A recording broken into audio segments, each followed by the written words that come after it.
वालेकुम जी। आज एक खजूर फेस्टिवल है जो कि हो रहा है यहाँ पे फैसलाबाद में एक्सप्रेस वे पे। तो ये 5वां खजूर फेस्टिवल है। बेसिकली इसका मकसद है प्रमोट करना, जितनी भी हमारी क्रॉप्स होती हैं और ख़ास तौर पे जो हमारे फ्रूट्स हैं उनको प्रमोट करना। एग्रीकल्चर टूरिज़्म कॉरपोरेशन के हवाले से ये फंक्शन होता है।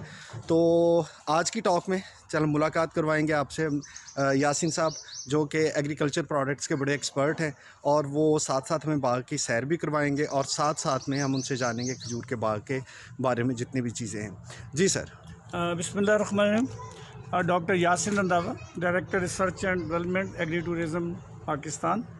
तो आज ये हमारे खजूर फेस्टिवल चल रहा। तो असल में हमारा मकसद ये है कि हम जो हमारा ज़िम्मेदार है उसको ये बताएं कि ये खजूर सिर्फ़ आपने नहीं बेचनी बल्कि इसको आपने वैल्यू एडिड पे लाना है।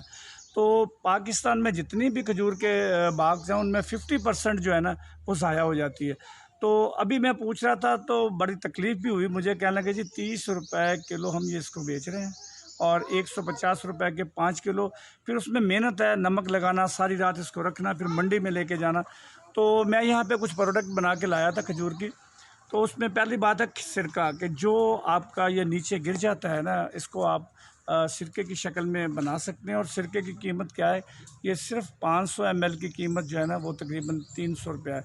और आपकी खजूर उसमें कितनी लगेगी, 1 पाउडर का सिर्फ। और फिर ये है कि इसकी चटनी है खजूर की, अगर आप उसको चटनी की शक्ल में ले आएंगे तो ये तकरीबन 500 रुपीज़ पर केजी है। अब आप देखें 30 रुपये और फिर 500 रुपया, ये है वैल्यू एडेड। फिर इसके बाद है इसके शरबत है।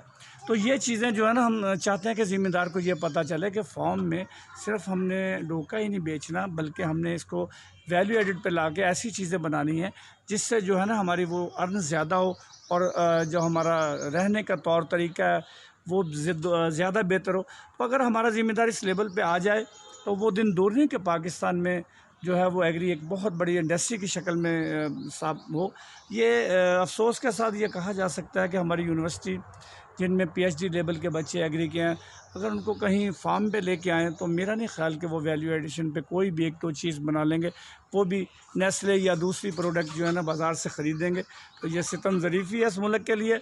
और मैं तो ये कहता हूँ कि हर यूनिवर्सिटी में एक ऐसा शोबा होना चाहिए जहाँ पे तालिब इल्मों के हाथ की बनी हुई चीज़ें जो है ना वो रखी जाएँ ताकि लोग आके ख़रीदें और फिर उससे मुस्तफ़ीद हों। और यूनिवर्सिटी का बच्चा बाहर जाके फिर मुलाजमत मत ढूंढे, डिग्री हाथ में पकड़ के ये मत कहे कि मैंने पीएचडी की है, बल्कि बाहर जाके 100-200 लोगों को वो मुलाजमत दे, वो देने वाला बन जाए, लेने वाला कभी भी ना रहे। जी। अच्छा सर, ये जो खजूरों का बाग है इसमें खजूर के जितने भी दरख्त हैं इनकी कितनी इकसाम है, इस हवाले से थोड़ा बताएं। और खजूर का दरख्त जो है ये कितनी देर में परवरिश पाता है? असल में इसमें 2-3 किस्म है। एक तो हलावी है और एक हमारी जो है दूसरी देसी खजूर है। तो खजूर अब तो यूब रिसर्च ने बहुत ज़्यादा रिसर्च की है, 2-3 साल के बाद ये जो दरख्त है ना फल देता है। फिर इसकी हाइट पहले थी, अभी ये जो दरख्त लगे हैं तकरीबन 20-22 फुट पे, अब तकरीबन 6 फुट के करीब जो दरख्त है ना वो फल देना शुरू कर देता है और तीसरे साल में ये इसका फल आ जाता है। तो ये एक तो ज़िम्मेदार को सबसे बड़ा फ़ायदा ये है कि जो सीढ़ियाँ लगा के वो खजूर उतारनी पड़ती थी उससे जान छूट गई। अब नीचे खड़े होकर किसी बेंच पे खड़े होकर इस खजूर को अपने डोके को उतार सकते हैं। तो अगर थोड़ी सी तवज्जो दी जाए तो ये खजूर एक ऐसा दरख्त है कि जिसकी आप 1 साल 2 साल परवरिश कर लें तो उसके बाद ये साल साल इसकी उम्र बहुत लंबी है। ये जो आप देख रहे हैं बाग, ये तकरीबन 30 साल का पौधा है और 30 साल में इसने 30 नहीं 22-23 दफ़ा फल दे चुका है। तो अब हर साल थोड़ी सी मोहब्बत की ज़रूरत है। जैसे बच्चों से आप प्यार करते हैं इसी तरह इन दरख्तों से आप साल भर प्यार करें, काट छांट करते रहें, इनको देखते रहें। तो मेरा नहीं ख्याल कि ये आपको कभी भी नुकसान देंगे। ये इंसान दोस्त पौधे हैं और खजूर तो वैसे भी जो है ना वो सुन्नत है।